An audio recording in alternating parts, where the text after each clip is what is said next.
It was supposed to be a regular morning in Pine Valley, Texas, just another scorching day outside the VA clinic. I pulled into my usual spot, handicap spot 2B, the one I've been parking in for nearly 2 decades. My van creaked to a stop, hydraulic lift groaning as it lowered me to the asphalt. That sound, that metal groan, it always takes me back to the blast, to the desert, to the two men who didn't make it home. But I made it. I came back.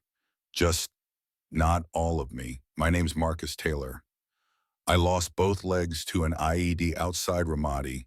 That van modified with hand controls, lowered floor lift. It's not luxury, it's survival. It's freedom.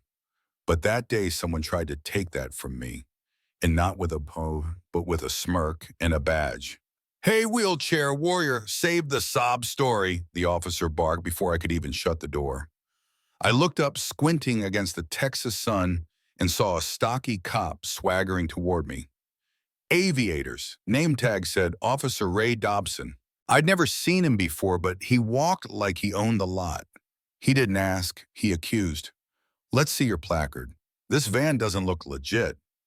I motioned to the Purple Heart license plate, the handicap placard hanging in full view, the prosthetic legs, my uniform decal. "It's all valid, officer," I said, trying to keep my tone even. But he wasn't interested in documents.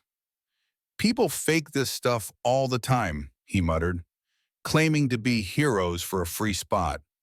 You're taking up space someone actually working might need." That's when I knew, this wasn't about the rules. This was about something uglier. The crowd started forming as Dobson called in a tow truck right there in front of the VA. Nurses on break, fellow vets in line for appointments, even a couple of hospital staff, everyone froze. Phones came out. You could feel the pressure rising like heat off the pavement. "Sir, that van is my only way home," I said, trying once more. "You tow it, and I'm stranded." "Should have thought of that before scamming the system," he shot back. That's when I dialed the only man who might still carry weight in this town, Colonel Everett Sloan. My former CO, a man who once pulled me out of the dirt in Iraq. I didn't even need to explain.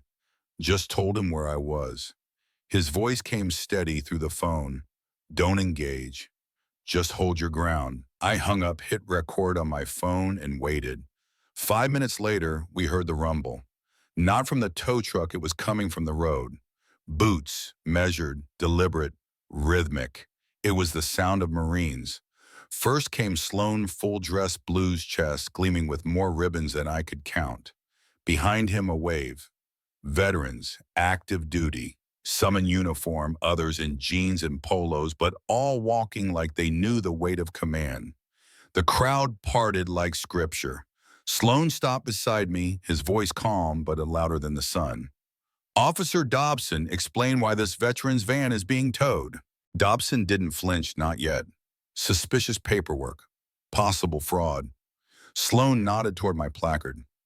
"That's a Purple Heart plate, issued to a man who left part of himself overseas." Dobson sneered, "Doesn't prove anything.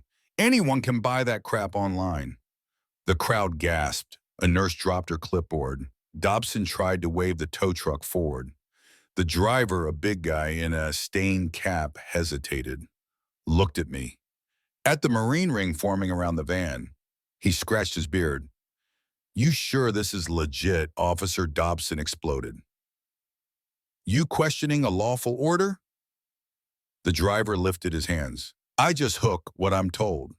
But this feels wrong." That's when a woman in a gray suit stepped forward, tight bun, firm voice.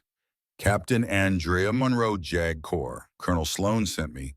If you hook that van, you'll be participating in an unlawful seizure under state statute." She didn't raise her voice. She didn't need to. Dobson reached for his radio. "Back up." The crowd's hostile. "You called me wheelchair warrior," I said, voice steady but clear. "You mocked my service. You tried to strip me of dignity in front of the people I served beside." He smirked. "You're all the same. Think a medal makes you untouchable." I leaned forward, gripping the arms of my chair. "No, it makes me accountable to something bigger than your ego." Silence, then horns. Two squad cars, one unmarked sedan, doors flung open. Out stepped Chief Harper, tall, salt and pepper mustache, a man who looked like he'd rather be anywhere else. He surveyed the scene, the Marines, the phones, the van, the tension. Who authorized this? Toe Dobson stepped forward like a man expecting a medal. I did, sir. Suspicious placard, argumentative subject. Harper raised an eyebrow, walked up to the van, looked at the plate, the hydraulic lift, the prosthetics, then turned back to the tow driver. Did you hook it yet? Not a bolt, the man said. Then stand down, Harper ordered. That vehicle's not going anywhere. Dobson's face went red. Chief, this is undermining. What I'm undermining, Harper cut in, as a mistake before it becomes a lawsuit. Then he turned to me. Sergeant Taylor, are you all right? I am now. Phones kept recording. Captain Monroe held up her device. We have audio of Officer Dobson calling this man wheelchair warrior in a mocking tone. His body cam was disabled. We're forwarding it to Internal Affairs and the AG's office. The chief looked at Dobson. Is that true? Dobson hesitated. Words might have been misheard. A tech played back the clip. The words cut through the heat like a slap. Harper's face didn't move. He just nodded. Officer Dobson, hand over your badge and weapon. You are relieved of duty pending investigation for misconduct and potential fraud. Dobson's jaw clenched. For a moment, just a breath, I saw his hand hover near his holster.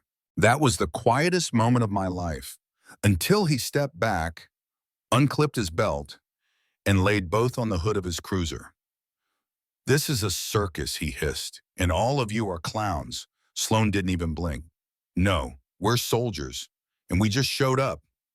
Dobson was escorted to the sedan. The door closed with a hollow echo. I sat there staring at the spot where the tow truck had once loomed.